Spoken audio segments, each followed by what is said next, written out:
We were regular. I would go out in the morning, take my kids to school, stay there, and work in the school, and then come home, and life was just regular. Kids fighting, kids happy, regular life. It was just beautiful, sunny Florida.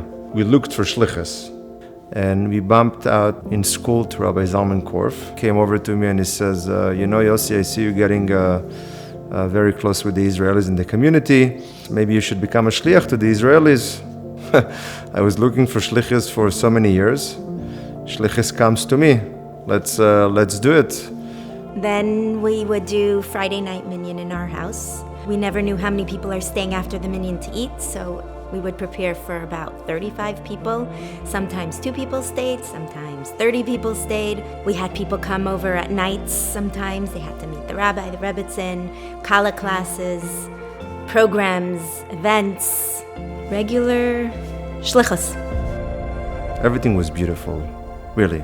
We never thought that anything can happen. I mean, things just looked amazing.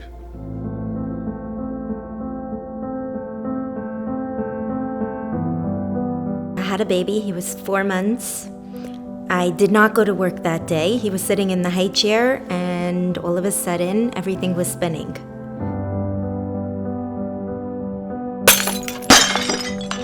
I called Yossi. I told him, I can't see, the baby's fine. He's in the high chair. Everything's spinning. Where are you? What's going on? She said, please come home fast. I got very scared. Called my doctor, and the doctor said I should come right away.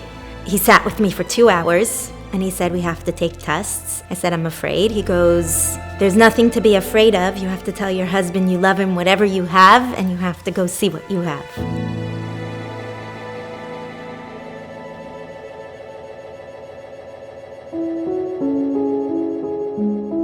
I'm like, what the doctor's saying? And she's like, they found something.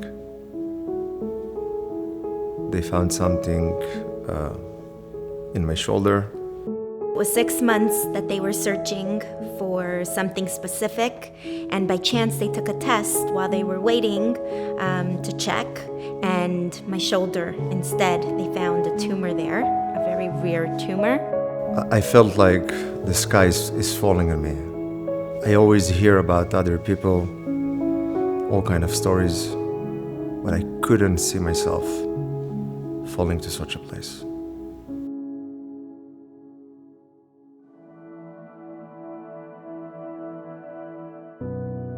My hardest thing was leaving my kids when I had to go for hours to treatment, and my husband having to do a job that he wasn't used to, trying to fake it to everyone that we're good, we're okay, we've got this. I felt like, we were living on a red carpet, not a real life.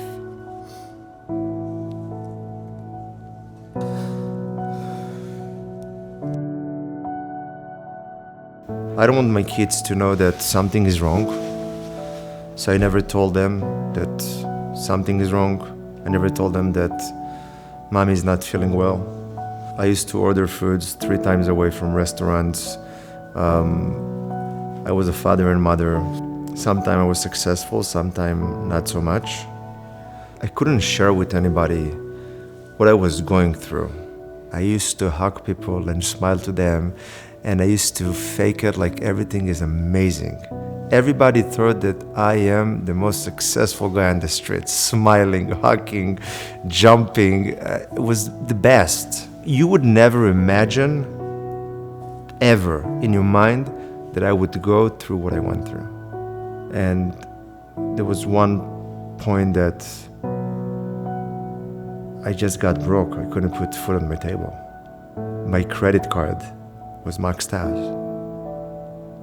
I just had piled of bills in my office. I didn't want to open them up. I had only one thing in front of me, to make sure my wife is being well and she should stay healthy and being alive. All the rest was worthless for me. I needed help. I needed somebody to tell me, I'm here with you. I care about you. What is it that you need?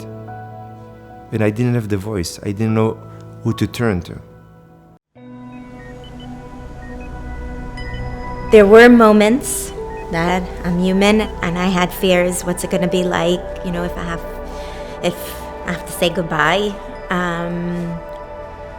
You know, it brought me moments that I would cry because I didn't know what the ending would be and how much longer I would have. No one knew answers. No one knew.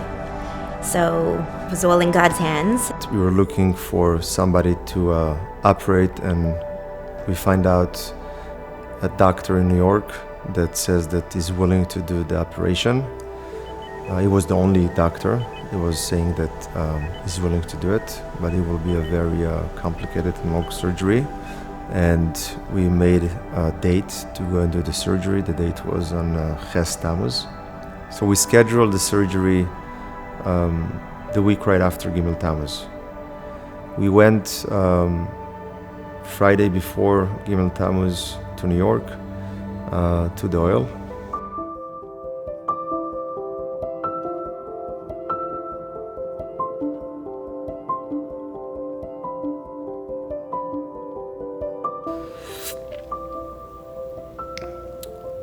I was davening really hard. I think it's probably the first time doing this whole journey that I was really, really taking it all out.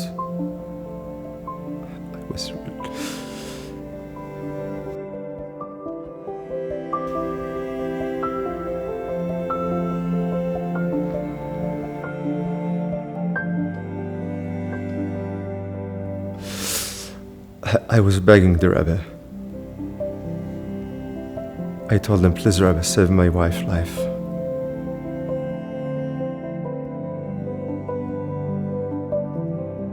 I promise you. Save her life, and I'll do anything to give back.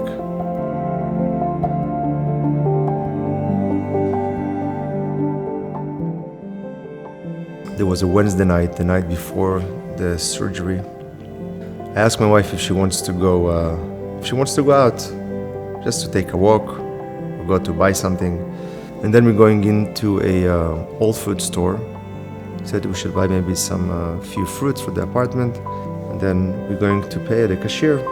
I'm going into the pocket to take the money, to hand it out to the cashier. And as I'm about to give it to the lady at the cashier, I'm like taking it back because I see something is written on the dollar. And as I'm taking it back, I see $1 of the Rebbe with words written in Hebrew. It's very hard to see the name of the person, but it does say the year, which it says the year Tavshin Memches. We're looking, me and my wife, at each other, and we're literally sitting for like a minute, and we're like, I ask from a Rebbe for a sign, for everything to be okay. And a night before the surgery,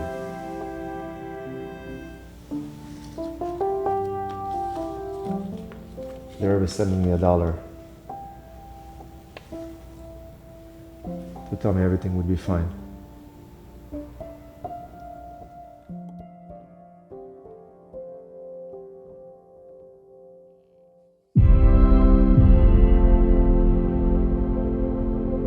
When we came back home, after Nava was recovering a few months, and slowly she got better and better, decided that we're gonna start to give boxes of food to needy families. He said, I need to give back. I want to give back, and we started to think of different ideas. And we went to a few families in our neighborhood that we knew that we're probably going through some hard time financially. We just knocked on the door and we left. And then a week later we did 6 boxes and 8 boxes. And we grew until at one point we gave close to 1,000 boxes. Then we realized that giving, it's not just what you're giving, it's how you're giving. And we decided that we're no longer going to give food boxes, we're going to start giving gift cards to the food groceries. And that's how JGifts was born.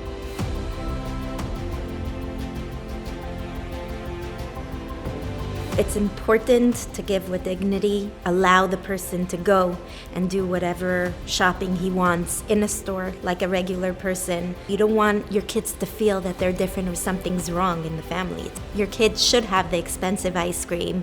They should have the chocolate once in a while, just like other people. And they shouldn't feel like, a situation that they didn't choose is their problem.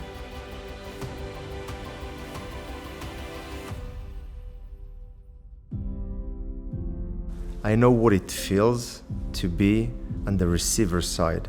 And every time that I give somebody something, I'm thinking 2 times, how would I want to be receiving it? JGifts is a very important organization because it functions behind the scenes. Anybody that you might not suspect actually needs help, but they do need help, feels comfortable to reach out because they know that it won't get any further than Rabbi Raskin. Over the last couple of years, on a regular basis, I would get a call from Yossi Raskin. And this was long after I taught his incredible boys, Mendel and Aryeh. It was about other people's kids. It was about other staff members. It was about Rebbeim. It was about faculty. It was about Shluchim. Yaakov, do you know anybody that really needs help? I'm here for them. The Rebbe cared very much about helping melamdim, educators, mechanchim. It is the least paid job, the hardest job. Yossi's the real deal, and his organization is there to help. And he picks up the phone, but most importantly, he answers the call, not just with his voice, but with his actions, with his deeds, and with the change in effect he gives to others. Because I was in such a situation of, I know what it's like to be in such a place. It's so hard, and that's why we created JGifts, and that's why we need all your support to help us so we can keep on doing this work and helping all those who need. And it takes a team. It takes a lot of people, and we need you. Urge you to do whatever you can, to give whatever you're able to, and even more than that. Rabbi Raskin, JGifts, and Hashem definitely compensate you in the best way, nachas from your family and your children, and hopefully we'll be able to do this until Mashiach comes.